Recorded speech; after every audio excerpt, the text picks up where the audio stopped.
Welcome to the Prayagraj institute. आज हम लोग बात करेंगे उत्तर प्रदेश शिक्षक भर्ती 2025 में यूपी एलटी ग्रेड और जीआईसी प्रवक्ता के लिए सामान्य अध्ययन से संबंधित क्या महत्वपूर्ण प्रश्न हो सकते हैं उनके बारे में। यह हमारा प्रैक्टिस सेशन की सीरीज में चौथा लेक्चर है। तो चलिए स्टार्ट करते हैं अपने पहले प्रश्न के साथ। हमारे सामने जो पहला प्रश्न है कि 9 डिग्री चैनल कहां स्थित है, तो यहां पे ऑप्शन है कवरत्ती और मिनिकॉय के बीच में, बी ऑप्शन है अमिनीदीवी और ग्रेट निकोबार के बीच में, सी ऑप्शन है कार निकोबार और ग्रेट निकोबार के बीच में, और डी ऑप्शन है अंडमान और निकोबार द्वीप समूह के बीच में। तो 9 डिग्री चैनल आता है कवरत्ती और मिनिकॉय के बीच में। ये जो 9 डिग्री चैनल आखिर ये है क्या? तो ये जो 9 डिग्री है, 9 डिग्री नॉर्थ लैटिट्यूडनल लाइन है। ठीक है, तो क्या यह 9 डिग्री नॉर्थ उत्तरी अक्षांश रेखा है जो कि कवरत्ती और मिनिकॉय को अलग करती है या उसके बीच से गुजरती है। इसके साथ में जो अन्य इंफॉर्मेशन है उसको भी देखेंगे। तो जैसा कि प्रश्न में था, तो 9 डिग्री चैनल या लक्षद्वीप द्वीप समूह में कवरत्ती और मिनिकॉय द्वीपों को अलग करता है। जो अन्य चैनल है इसी तरीके से, जैसे कि 10 डिग्री चैनल, ठीक है, ये भी प्रश्न जो है अक्सर पूछा जाता है, या लिटिल अंडमान को निकोबार से अलग करता है। 8 डिग्री चैनल मिनिकॉय और मालदीव से अलग करता है, मिनिकॉय को जो है मालदीव से अलग करता है। और इसके साथ में दक्कन पैसेज का भी नाम याद रखिएगा। और यह जो है लिटिल अंडमान को ग्रेटर अंडमान या साउथ अंडमान से अलग करता है। तो यहाँ पे ध्यान रखिए 8 डिग्री, 9 डिग्री और 10 डिग्री चैनल वास्तव में है क्या? ये है नॉर्थ लैटिट्यूडनल लाइन या उत्तरी अक्षांशीय रेखाएं जो कि इन द्वीपों को एक दूसरे से सेपरेट करती हैं। अगला प्रश्न यह है कि गंगा की एकमात्र सहायक नदी जो मैदानों में निकलती है, तो यहां पे सही उत्तर है वो है गोमती। और जैसा कि हम लोग जानते हैं कि उत्तर प्रदेश की राजधानी लखनऊ जिस नदी के किनारे है वह नदी है गोमती। वास्तव में जो गोमती नदी है उसका उद्गम एक झील से होता है। तो कौन सी झील है? फुलहर झील। ठीक है, कौन सी झील? फुलहर झील, जो कि उत्तर प्रदेश के पीलीभीत में गोमत ताल या फुलहर झील से निकलती है। और गंगा की एकमात्र सहायक नदी है जो मैदानों में उत्पन्न होती है। अन्य नदियों जैसे कि सोन सतपुड़ा से, शारदा सरी हिमालय से और रामगंगा हिमालय पहाड़ी क्षेत्रों से निकलती है। तो यहाँ पे जो है ये एक यूनिकनेस फीचर है गोमती नदी का, जो कि इसकी ओरिजिन जो है वो एक झील से है और हमारे प्रदेश मतलब उत्तर प्रदेश की राजधानी लखनऊ व जो है गोमती नदी के किनारे बसा हुआ है।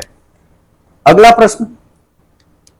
प्रश्न पर आने से पहले हम लोग प्रयागराज इंस्टीट्यूट के द्वारा जो batch special UP LT grade सामान्य अध्ययन के लिए चल रहा है उसके बारे में आपको एक संक्षिप्त जानकारी दे देता हूं। तो हमारे बैच का नाम है विजयी भव संकल्प से सिद्धि तक।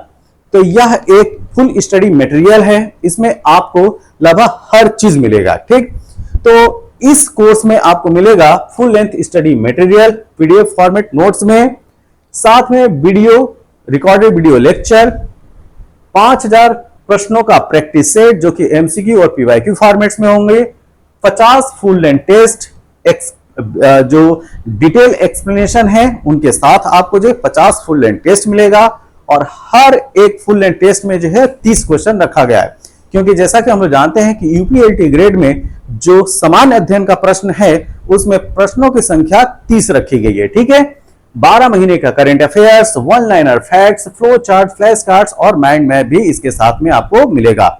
यह कोर्स जो है अभी 50% ऑफ के साथ मात्र 999 में उपलब्ध है। ठीक है, लेकिन यह जो ऑफर है वह 31 अगस्त तक ही वैलिड है। तो इस वजह से 31 अगस्त से पहले आप इस कोर्स में एनरोल करा लीजिए। और एनरोलमेंट का तरीका क्या है? आपको गूगल प्ले स्टोर पे जाना है और वहां पे द प्रयागराज इंस्टीट्यूट ऐप को डाउनलोड करना है और वहां पे ये कोर्स जो है आपको दिख जाएगा। ठीक है, तो इस ऑफर का जो है आप लाभ उठाएं और जल्दी से जल्दी जो है अपने आप को एनरोल करें। अब चलते हैं अपने अगले प्रश्न की तरफ।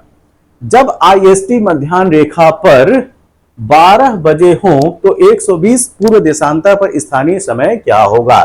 तो इस प्रश्न को समझने के लिए या इसको सॉल्व करने के लिए थोड़ा सा हम लोग कुछ जो कंडीशन है कि हम समय निकालते कैसे हैं उसको देख लें। ठीक है, तो अगर हम लोग जो है प्राइम मेरिडियन की बात करें तो यह 0 डिग्री लॉन्गिट्यूडनल रेखा होती है जो प्रधान मध्याह्न रेखा है। ठीक है, जिसको जो हम लोग प्राइम मेरिडियन भी बोलते हैं। क्या बोलते हैं?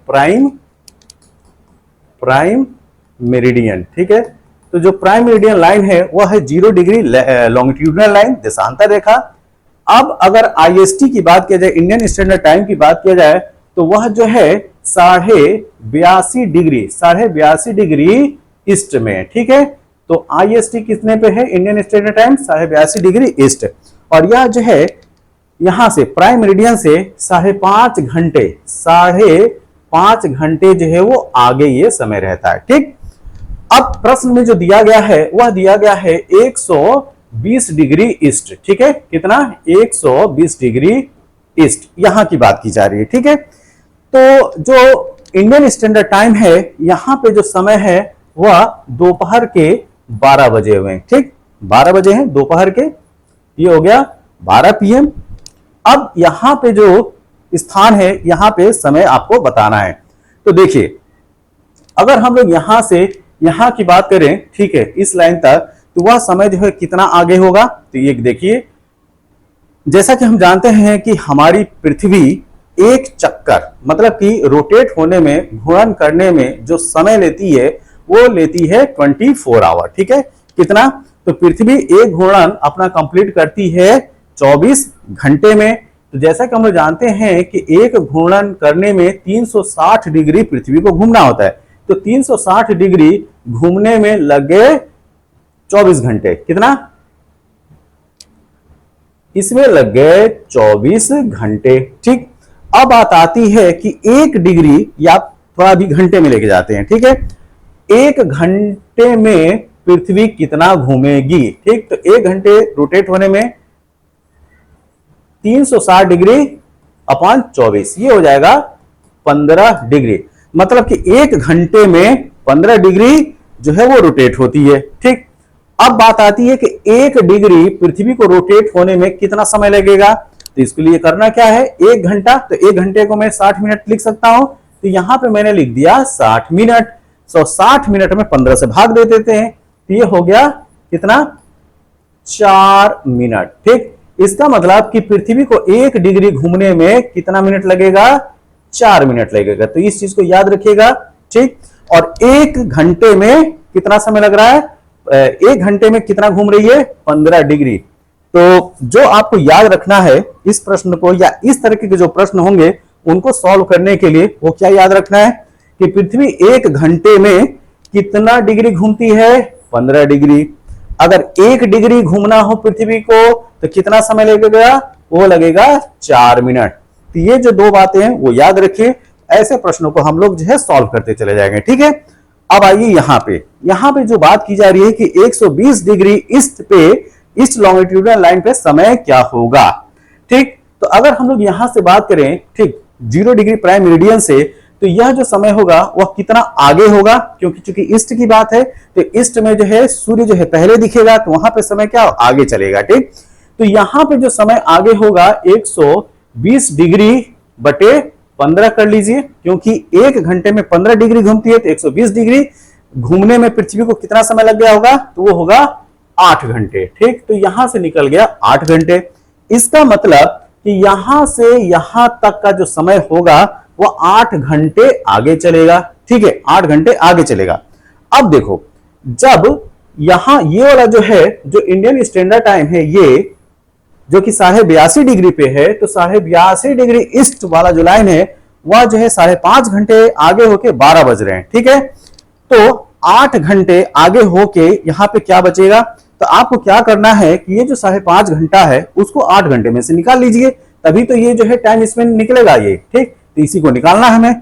तो देखो, अगर हम 8 घंटे में से 5.5 घंटे माइनस कर देते हैं, तो ये कितना आएगा? ये आएगा 2.5 आवर। ठीक है, मतलब 2.5 घंटे। ठीक, इसका मतलब कि यहां पे जो समय है, ठीक, उससे ये वाला जो समय होगा वह 2.5 घंटे आगे होगा। तो यहां पे समय क्या है? यहां पे समय है 12 बज रहे हैं, ठीक। तो 12 बजे से 2.5 घंटे आगे वाला जो समय होगा वो क्या होगा, वो होगा 2:30, ठीक। या अगर हम लोग पीएम में बात करते हैं तो इसमें आप जो है 2 घंटे और जोड़ लीजिए, सॉरी 2.5 घंटे और दो जोड़ लीजिए, तो क्या हो जाएगा, ये हो जाएगा 14:30, ठीक है। तो 14.5, ठीक है। तो 14.5 का मतलब क्या होता है, दोपहर के 2:30 बज रहे होंगे। तो इस प्रश्न का जो सही उत्तर होगा वो होगा 2:30। तो यहां पे सही उत्तर क्या है, ऑप्शन नंबर बी। तो ऑप्शन नंबर बी जो है वो सही उत्तर है। अब देख सकते हैं आपके लिए जो है एक्सप्लेनेशन भी तैयार करके रखा गया है। तो देखिए जिस तरीके से यहां पे भी समझाया गया है वहां से भी देख सकते हैं, ठीक। तो भारतीय मानक समय जो है 82.5 डिग्री है, ईस्ट पर आधारित है, और 120 डिग्री पूर्व और 82.5 डिग्री पूर्व के बीच देशांतर का जो अंतर होगा, तो 120 डिग्री में से 82.5 डिग्री का जो है और लॉन्गिट्यूडिनल डिफरेंस जो है वो निकाल दिया गया। ये डिफरेंस है 37 डिग्री 30 मिनट। समय अंतर जैसा कि 1 डिग्री देशांतर जो है 4 मिनट समय का अंतराल को जो है इंगित करता है। 30 वजह से 37.5 डिग्री जो होगा वो होगा कितने मिनट के बराबर, तो ये 37.5 में जो है आप 4 से गुणा कर दिए तो ये होगा 150 मिनट। अगर हम लोग घंटों में बात करें तो 2 घंटे 30 मिनट के बराबर होगा, ठीक है। तो अगर 82.5 डिग्री पे 12 बज रहे हैं तो इससे आगे जो 120 डिग्री होगा इससे आगे 2.5 घंटे का समय ले लीजिए, तो वह समय क्या होगा, तो यदि IST पर दोपहर के 12 बजे हैं तो 120 डिग्री ईस्ट पर जो समय होगा 12 प्लस 2.5 घंटे, ये हो जाएगा 2.5, दोपहर के 2.5 हो जाएंगे, ठीक है, या 14:30। आगे, गुजरात के सबसे पश्चिमी गांव और अरुणाचल प्रदेश के सबसे पूर्वी छोर पर स्थित वालोंग के बीच जो समय का अंतराल है कितने घंटे का होगा। तो अगर हम लोग गुजरात की बात करें, ठीक है, तो गुजरात और इधर अरुणाचल प्रदेश का जो पूर्वी छोर है उसके बीच में जो लॉन्गिट्यूडिनल डिफरेंस है, तो गुजरात यहाँ पे लगभग 68 डिग्री समझिए और यहाँ पे जो है 97 डिग्री ईस्ट समझिए, और ये जो डिफरेंस है लगभग जो है वह 29 डिग्री का है, ठीक है। तो इसको जो है आप अप्रॉक्स 30 मान लीजिए, 30 डिग्री। तो जैसा कि प्रीवियस क्वेश्चन में मैंने समझाया कि जो 15 डिग्री है, पृथ्वी को 15 डिग्री घूमने में कितना समय लगता है, 1 घंटा लगता है, ठीक है। तो उसी प्रकार जो 30 डिग्री लगभग घूमना होगा तो कितना समय लग जाएगा, इसमें जो है 15 से भाग देंगे तो आ जाएगा 2, तो 2 घंटे, ठीक है। तो जो समय अंतराल होगा गुजरात का पश्चिमी छोर और अरुणाचल प्रदेश का जो पूर्वी छोर, तो वो होगा 2 घंटे का अंतराल। तो यहां पे सही उत्तर है ऑप्शन नंबर बी। अगला प्रश्न, ये चीज है इसमें समझाया गया जो मैंने अभी आपको बताया, ठीक है। अगला प्रश्न है कि यमुना नदी की निम्नलिखित सहायक नदियों को पश्चिम से पूर्व की ओर व्यवस्थित कीजिए, ठीक है। तो आपको जो है वेस्ट टू ईस्ट, ठीक है, वेस्ट टू ईस्ट जो है इन नदियों को अरेंज करना है। तो यहाँ पे जो ऑप्शन है तो सबसे वेस्ट में पश्चिम में कौन सी होगी, पश्चिम में आ गई चंबल 4 नंबर, इसके बाद नंबर आता है सिंध का, उसके बाद बेतवा का नंबर है 1, और सबसे ईस्ट में इन नदियों में आएगी केन 2। तो 4 3 1 2 ऑप्शन क्या है, ऑप्शन नंबर ए। तो सही उत्तर है ऑप्शन ए। अगला प्रश्न यहां पे आप देख सकते हैं, ठीक है। तो यमुना की सहायक नदियों का पश्चिम से पूर्व की ओर क्रम चंबल, सिंध, बेतवा और केन, ठीक है। तो जो हमारा ऑप्शन है 4 3 1 2 है। थोड़ा सा अतिरिक्त इंफॉर्मेशन देखते हैं। तो चंबल जो है जालौन जिले, उत्तर प्रदेश का जो जालौन जिला है उसमें यमुना से मिलती है, इसका मतलब कि यमुना की एक सहायक नदी है। सिंध इटावा जिले, उत्तर प्रदेश का जो इटावा जिला है उसमें यमुना से मिलती है। बेतवा हमीरपुर जिले में जो कि उत्तर प्रदेश का जिला है, ठीक है, वहां पे यमुना से मिलती है। और केन जो है बांदा जिला, ये भी जो उत्तर प्रदेश है, उत्तर प्रदेश का जिला है, यहां भी ये यमुना से मिलती है, ठीक है। तो ये जो चारों यमुना की सहायक नदियां हैं वह कहां और किस जिले में मिलती हैं, ये भी आपसे पूछा जा सकता है। तो इस वजह से इन चारों नदियों का जो संगम स्थल है यमुना से, उसको भी याद रखना जरूरी है। चंबल जालौन जिले में मिल रही है, सिंध इटावा में, बेतवा हमीरपुर में और केन जो है बांदा में। नेक्स्ट, भारत के क्षेत्रीय जल की सीमा तट से कितने नॉटिकल मील तक फैली हुई है? तो ये है 12 नॉटिकल मील, ठीक है, ऑप्शन नंबर सी। तो संयुक्त राष्ट्र समुद्री कानून संधि UNCLOS के अनुसार समुद्री क्षेत्रों को निम्नलिखित जोनों में विभाजित, ओके, तो ये जो है अगर हम लोग इंडिया के रेफरेंस से बात करें तो इसके लिए जो समय समुद्री सीमा जो निर्धारित की गई है वो है 12 नॉटिकल माइल या माइल, ऑप्शन सी। निम्नलिखित में से कौन सा अक्साई चीन क्षेत्र का हिस्सा है? तो अक्साई चीन क्षेत्र का हिस्सा ये आएगा लद्दाख का पठार, ऑप्शन डी। तो अक्साई चीन क्षेत्र लद्दाख पठार का हिस्सा है जो भारत का क्षेत्र है लेकिन चीन के कब्जे में है, ठीक है। तो यह लगभग 38,000 स्क्वायर किलोमीटर में फैला है और काराकोरम उत्तर में है, शिवालिक बाहरी हिमालय में, जबकि कश्मीर घाटी अलग है यहाँ पे, ठीक है। तो अक्साई चीन सामरिक महत्व रखता है और भारत चीन सीमा विवाद का एक केंद्र बिंदु भी है। तो हमेशा जो है अक्साई चीन वाले क्षेत्र में जो है वो डिस्प्यूट होते रहते हैं भारत और चाइना के बीच में। निम्नलिखित में से कौन सा युग्म सही सुमेलित नहीं है? पीर पंजाल, लेसर हिमालय, पोटवार, कुमाई हिमालय, केटू, काराकोरम, कोरवा, कश्मीर घाटी, ठीक। तो यहां पे जो पीर पंजाल है, ठीक है, सॉरी, जो पोटवार है वह पाकिस्तान का एक पठार है, जबकि अन्य जो है वो सही है। पीर पंजाल जो है वो हिमालय में, लेसर हिमालय में है, केटू जो है काराकोरम में है और कोरवा जिस वहां पे जो है केसर की खेती की जाती है, सेफ्रॉन की जो है खेती की जाती है, वह है कश्मीर घाटी में। तो यहां पे सही उत्तर है ऑप्शन बी। अगला प्रश्न, निम्नलिखित कथनों पर विचार कीजिए और सही उत्तर चुनिए, ठीक है। देवप्रयाग अलकनंदा और भागीरथी नदियों का संगम पर स्थित है। रुद्रप्रयाग अलकनंदा मंदाकिनी नदियों के संगम पर स्थित है। अलकनंदा नदी बद्रीनाथ से बहती है और ये जो है ये चौथा ऑप्शन है, ठीक है, ध्यान रखिएगा। ये है 4th नंबर का, केदारनाथ आदि शंकराचार्य द्वारा स्थापित सबसे बड़ा मठ है, ये जो है गलत है, ठीक है। बाकी के जो 3 ऑप्शन हैं, पहला, दूसरा और तीसरा, ये जो सही है। तो 1, 2, 3 ऑप्शन नंबर ए इसका जो है सही होना चाहिए। जी हाँ, इसका जो सही उत्तर है 1, 2, 3 है। तो देखिए, देवप्रयाग अलकनंदा और भागीरथी का जो संगम है वो देवप्रयाग है, ये सही है। रुद्रप्रयाग, यहाँ पे अलकनंदा और मंदाकिनी मिलती है और अलकनंदा जो है बद्रीनाथ से बहती है, ये भी सही है, ठीक है। लेकिन जो गलत क्या है वो है केदारनाथ एक मंदिर है, ना कि आदि शंकराचार्य द्वारा स्थापित मठ है, ठीक है। उनके द्वारा स्थापित जो मठ थे उनकी संख्या थी 4। कौन कौन से? द्वारका, पुरी, बद्रीनाथ और श्रृंगेरी, ठीक है। तो ईस्ट वेस्ट नॉर्थ साउथ में 4 मठ जो है स्थापित किए गए थे। इसमें जो है केदारनाथ मठों के अंतर्गत नहीं आता है। अगला प्रश्न यह है कि निम्नलिखित में से कौन सा कर्नाटक, केरल और तमिलनाडु राज्यों के जंक्शन पर स्थित है? तो यह है नीलगिरी की पहाड़ियां, ऑप्शन नंबर सी।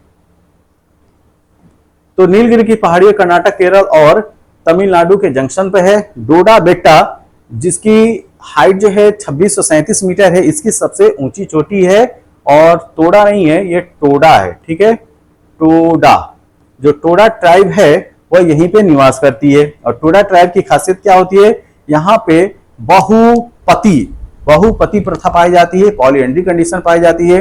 तो एक स्त्री के जो है 2 या 2 से अधिक पति भी होते हैं। अगला प्रश्न, भारतीय प्रायद्वीप का सबसे ऊंची चोटी क्या है? तो जो पेनिनसुलर इंडिया है उसकी सबसे ऊंची चोटी है अनामुडी, ठीक है। क्या है? अनामुडी, और इसकी हाइट है 2695 मीटर। कितना? 2695 मीटर इसकी हाइट जो है पूछा जाता है, इस वजह से आपको याद रखना है। अगला प्रश्न, नंगा पर्वत कहां स्थित है? तो नंगा पर्वत स्थित है जम्मू और कश्मीर में, ऑप्शन नंबर सी। और इसकी हाइट है 8126 मीटर, जो कि जम्मू एंड कश्मीर के जो POK वाला एरिया है वहां पे है। निम्नलिखित में से कौन सा काल सामान्यतः लिटिल आइस एज के नाम से जाना जाता है? तो लिटिल आइस एज के नाम से जाने जाने वाला जो टाइम पीरियड है वो ये है 1650 से 1870 ईस्वी वाला टाइम पीरियड, ऑप्शन नंबर सी।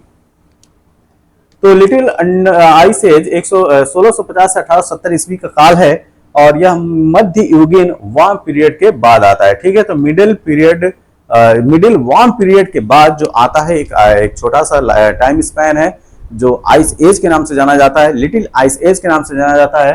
और वह टाइम पीरियड है 1650 ईस्वी से लेकर 1870 ईस्वी का। Option number C. अगला प्रश्न, निम्नलिखित में से कौन सी पर्वत चोटी भारत में स्थित नहीं है? तो देखिए यहां पे ये जो तीन ऑप्शन है, कामेत, नंदा देवी और त्रिशूल, ये तीनों के तीनों जो है वो इंडिया में है। जो गोसाई थान है वह इंडिया में नहीं है। तो गोसाई थान है कहां पे? तो गोसाई थान मिलेगा आपको चीन में। ठीक, अगला प्रश्न, भारत के निम्नलिखित राज्यों में से कौन सा देश के सभी भौगोलिक विशेषताओं का प्रतिनिधित्व करता है? ठीक है, तो पश्चिम बंगाल वह राज्य है जहां पे लगभग आपको सारे क्लाइमेट देखने को मिलेंगे। सारे जो है भौगोलिक जो विशेषताएं हैं, जो भी फिजियोग्राफिक खासियत होती है, फीचर्स होते हैं, वो सारे के सारे जो पश्चिम बंगाल में देखने को मिलेंगे। अब कुछ जो खासियत है उन क्षेत्रों को उसको देख लेते हैं। जैसे पश्चिम बंगाल, दार्जिलिंग में पहाड़ आपको देखने को मिलेगा। दार्जिलिंग में पहाड़ हो गए, गंगा का मैदान भी देखने को मिलेगा। बर्धमान में पेंसुलर प्रायद्वीपीय भाग देखने को मिलेगा। कोलकाता में तटीय क्षेत्र देखने को मिलेंगे। ओके, निम्नलिखित में से कौन सा स्थान अलकनंदा और भागीरथी नदियों का संगम है? तो अलकनंदा और भागीरथी, तो ये जो है ये है देवप्रयाग में। ठीक है, तो अलकनंदा और भागीरथी जो है वो देवप्रयाग में मिलती हैं। ऑप्शन नंबर ए इसका जो है वो सही उत्तर है। यस, तो देवप्रयाग यहाँ अलकनंदा और भागीरथी नदियां मिलती हैं और इसके बाद नदी जो है वह गंगा कहलाने लगती है। ठीक है, तो अलकनंदा भागीरथी जब देवप्रयाग में मिल जाती है तो इसके बाद से जो है रिवर गंगा का जो है नाम चलना प्रारंभ हो जाता है। ठीक है, कर्णप्रयाग पे अलकनंदा और पिंडर मिलती हैं। विष्णुप्रयाग पे अलकनंदा और धौलीगंगा मिलती है। रुद्रप्रयाग पे अलकनंदा और मंदाकिनी मिलती हैं। नेक्स्ट, सोन नदी का वास्तविक उद्गम निम्नलिखित में से कौन सा है? ठीक है, तो सोन नदी जो है वो कहां से उद्गमित होती है ये आपको बताना है। तो सोन नदी का उद्गम है शहडोल जिले में अमरकंटक की पहाड़ियां। ठीक है, तो सोन नदी गंगा की दाहिनी सहायक नदी है और यह मध्य प्रदेश के शहडोल जिले में अमरकंटक के पास सतपुड़ा पर्वत श्रृंखला से निकलती है और यह कैमूर श्रृंखला को काटती है और बिहार में गंगा से मिलती है। ठीक है, अगला प्रश्न, बेतवा नदी किस नदी से मिलती है? तो बेतवा जो है अभी हम लोगों ने जाना कि बेतवा जो है वह यमुना की सहायक नदी है। ठीक, पीछे के प्रश्न में जो है यह प्रश्न जो है हम डिस्कस कर चुके हैं। तो बेतवा नदी मध्य प्रदेश के रायसेन जिले से निकलती है और उत्तर प्रदेश के हमीरपुर जिले में यमुना से मिलती है। इसकी कुल लंबाई 480 किलोमीटर है। कितना? 480 किलोमीटर है। और यमुना की अन्य सहायक नदियां जो है चंबल, केन, बेतवा, सिंध, ये सब याद रखिएगा। ठीक, अगला प्रश्न, बद्रीनाथ का प्रसिद्ध मंदिर किस नदी तट पर स्थित है? तो आपको बताना है कि बद्रीनाथ जो है वह किस नदी के तट पर है? तो यह है अलकनंदा। ठीक है, अलकनंदा। तो बद्रीनाथ मंदिर उत्तराखंड में अलकनंदा नदी के तट पर स्थित है और केदारनाथ मंदिर मंदाकिनी नदी पर। ठीक है, तो बद्रीनाथ जो है अलकनंदा पे है और केदारनाथ जो है मंदाकिनी रिवर के तट पर स्थित है। अगला प्रश्न, निम्नलिखित में से कौन सी नदी ज्वारीय प्रभाव बनाती है? ठीक है, तो आपको बताना है कि कौन सी नदी जो है वह ज्वारीय प्रभाव को बनाती है। ठीक, तो यहां पे जो सही उत्तर है वो है ऑप्शन बी, हुगली नदी। ठीक है, तो हुगली नदी एक ज्वारीय नदी है क्योंकि इसका प्रवाह और जल स्तर समुद्री ज्वार भाटा से प्रभावित होता है। यह गंगा की एक शाखा है और पश्चिम बंगाल में बहती है। तो ज्वारी नदी का एग्जाम्पल पूछा जाएगा तो आप हुगली नदी को बताइएगा।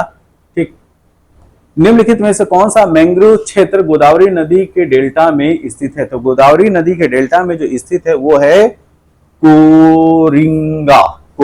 ठीक है, ऑप्शन डी।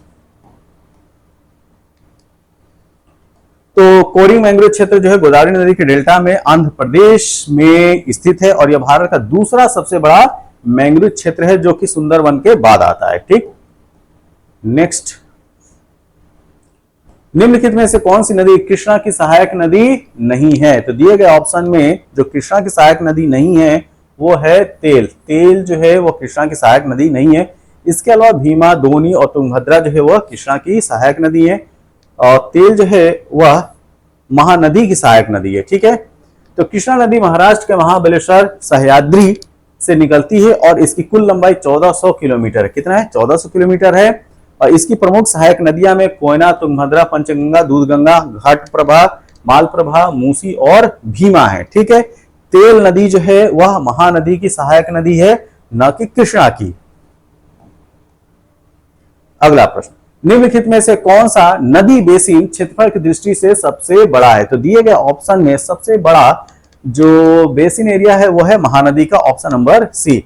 अब देख लेते हैं इन चारों नदियों का जो बेसिन एरिया है वो कितना है। ठीक है, वाटर बेसिन एरिया तो महानदी जो है 1,41,589 है, नर्मदा जो है 98,786 है, कावेरी 87,900 स्क्वायर किलोमीटर है, ताप्ती का 65,145 स्क्वायर किलोमीटर है। तो दिए गए ऑप्शन में सबसे बड़ा कौन सा हो गया? Mahanadi, water basin. अगला प्रश्न, नर्मदा और ताप्ती नदियों के बीच कौन सा पर्वत है? तो यह है सतपुड़ा, ऑप्शन नंबर बी जो है वो सही उत्तर है, सतपुड़ा पर्वत। नर्मदा विंध्य पर्वत उत्तर और सतपुड़ा पर्वत दक्षिण के बीच में भ्रंश घाटी से बहती है। ताप्ती भी सतपुड़ा पर्वत से निकलती है और इसके दक्षिण में बहती है। सतपुड़ा पर्वत इन दोनों नदियों को अलग करता है। निम्नलिखित में से कौन सी भारतीय नदी कर्क रेखा को 2 बार पार करती है? ठीक है, तो कर्क रेखा को 2 बार काटने वाली जो नदी है वो है माही। ठीक, क्या है? माही, ऑप्शन नंबर ए।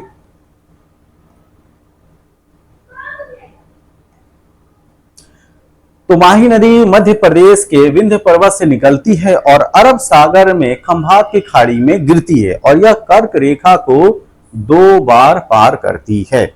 इसके साथ यह जो है लेक्चर कंप्लीट होता है। यह वीडियो आपको कैसा लगा? जैसा भी लगा आप अपने सुझाव जो है कमेंट बॉक्स में जरूर दें और इस वीडियो को ज्यादा से ज्यादा लाइक करें, शेयर करें और हमारे चैनल को सब्सक्राइब करें। तब तक के लिए थैंक यू, धन्यवाद।